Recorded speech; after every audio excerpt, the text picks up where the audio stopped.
नमस्कार, मैं आकाश जादव। एक अपडेट मुझे एलआईसी असिस्टेंट के एग्ज़ाम के बारे में देना था। इनफैक्ट अगर मैं पिछले 3-4 साल की बात करूँ तो सबसे ज़्यादा बच्चों की डिमांड जिस एग्ज़ाम के बारे में थी दैट वाज एलआईसी असिस्टेंट।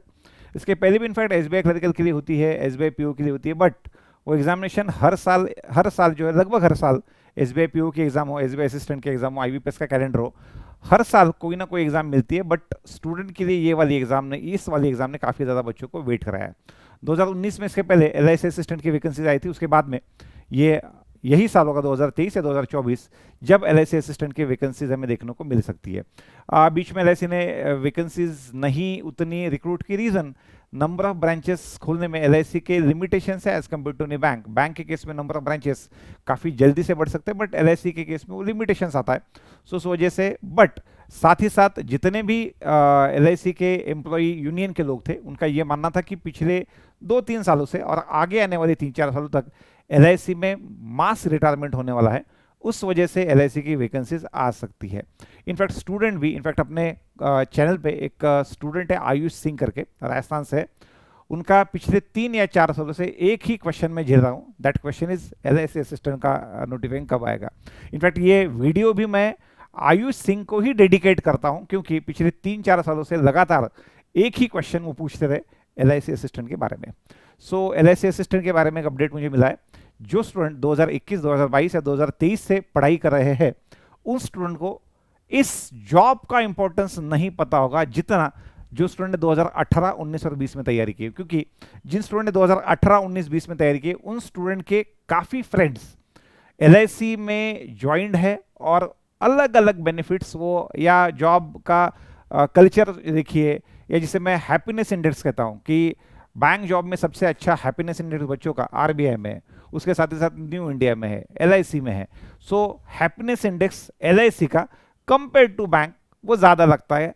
सो उस वजह से काफ़ी बच्चे इस वाले रिक्रूटमेंट की वेट करते हैं। उसके अलावा भी बाकी भी रीज़न है कि प्री टू मेंस का रेशियो, जैसे कि बैंक्स का 1:10 होता है, यहाँ पे मुझे याद नहीं बट 1:20 तक होता है। मैंने पिछला नोटिफिकेशन भी देखा कि जहाँ पे मुझे नोटिफिकेशन में चेक करना था, बट एलआईसी का कोई भी पीडीएफ, क्योंकि वो जोन वाइज पीडीएफ आता है, तो उस पीडीएफ में कुछ इन्फॉर्मेशन मिली नहीं, पर बट जितना मुझे 2019 का याद है 1:20 के रेशियो में एलआईसी रिक्रूट करता है। तो हम आगे चलते हैं कि नोटिफिकेशन कब एक्सपेक्टेड है। एलआईसी का नोटिफिकेशन एसबीआई क्लरिकल के पहले ही आ सकता है।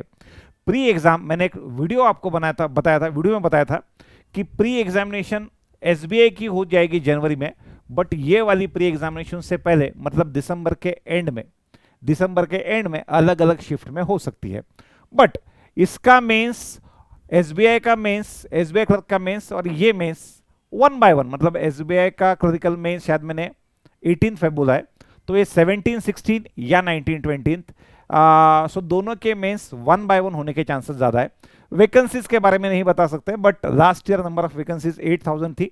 साथ ही साथ इस साल मास रिटायरमेंट है, तो उस वजह से मुझे लगता है कि नंबर ऑफ वैकेंसी उस रेंज में रहेगी। बट वैकेंसीज के बारे में अभी तक फिलहाल कोई भी अपडेट नहीं है। रही बात पैटर्न की, तो पैटर्न में प्री एग्जाम 30 का पैटर्न होता है, और मेंस में northern region along with Maharashtra, उसके लिए जो पैटर्न होता है वो पैटर्न ये 40 40 40 40 40, 200 क्वेश्चन और 200 मार्क्स, 30 मिनट्स का टाइम लिमिट होता है एक एक सेक्शन के लिए। ये एलआईसी असिस्टेंट मेंस का पैटर्न होता है। एग्जाम की डिफिकल्टी लेवल आईबीपीएस क्लर्क और एसबीआई क्लर्क के मुकाबले काफ़ी कम होती है। और हम थोड़ा सा आगे चले, एज फैक्टर, यहाँ पे एक फ़ायदा बच्चों को ये भी है कि जहाँ पे क्लरिकल का एज लिमिट 28 को ख़त्म होता है, एसबीआई क्लर्क में, आईबीपीएस क्लर्क में, ग्रामीण बैंक्स में और बाकी सब जगहों पे यहाँ पे क्लरिकल की एज लिमिट 30 होती थी। लास्ट वाले ऐड में 30 होती थी। देन प्री टू मेंस में बैंक के केस में 1:10, बट यहाँ पे ज़्यादा चांसेस मुझे 1:20 के लग रहे हैं। साथ में और एक बड़ा चेंज, जैसे कि क्लरिकल के एग्जाम में स्टेट वाइज कंपटीशन चलता है, यहाँ पे स्टेट वाइज कंपटीशन नहीं चलता है। यहाँ पे उनके अलग अलग रीजन्स हैं, north central zone, east central zone, eastern zone, central zone, south central zone, southern zone और वेस्टर्न जोन। सो अलग अलग जोन में ये अलग अलग रीजन है। सो अलग अलग रीजन का फॉर्म अलग अलग आता है। फॉर एग्जाम्पल, अगर हम नॉर्थ सेंट्रल जोन की बात करें तो आगरा, अलीगढ़, इलाहाबाद, बरेली, देहरादून, फैजाबाद, गोरखपुर, हल्द्वानी, कानपुर, लखनऊ, मेरठ, वाराणसी, देहरादून, यहाँ से हर एक जोन के लिए, हर एक रीजन के लिए वैकेंसीज अलग अलग पब्लिश होगी। एक स्टूडेंट एक ही जगह से अप्लाई कर सकता है। तो उसका फायदा यह कि आपका कंपटीशन पूरे नॉर्थ जोन के साथ नहीं है।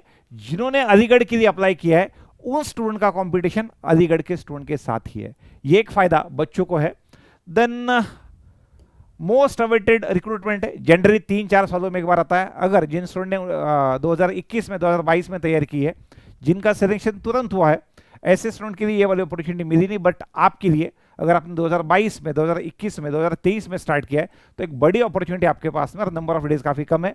तो दिवाली के दिन जो है ज़्यादा एफिशिएंट तरीके से बिताइए, सो दैट आपको एसबीआई क्लर्क और एलआईसी असिस्टेंट के साथ में प्रिपरेशन करने के बोलो। क्योंकि एसबीआई असिस्टेंट और एलआईसी असिस्टेंट के प्री एग्जाम में हार्डली 8-10 दिन का गैप है, और मेंस 1 by 1 एक के बाद एक कंसेक्यूटिव डेज पे है।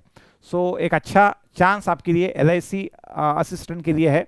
मैं फिर से एक बार आपको, शायद मैं भूल गया था, दशहरे की आपको शुभकामनाएं देता हूं और आज का वीडियो समाप्त करता हूं। धन्यवाद।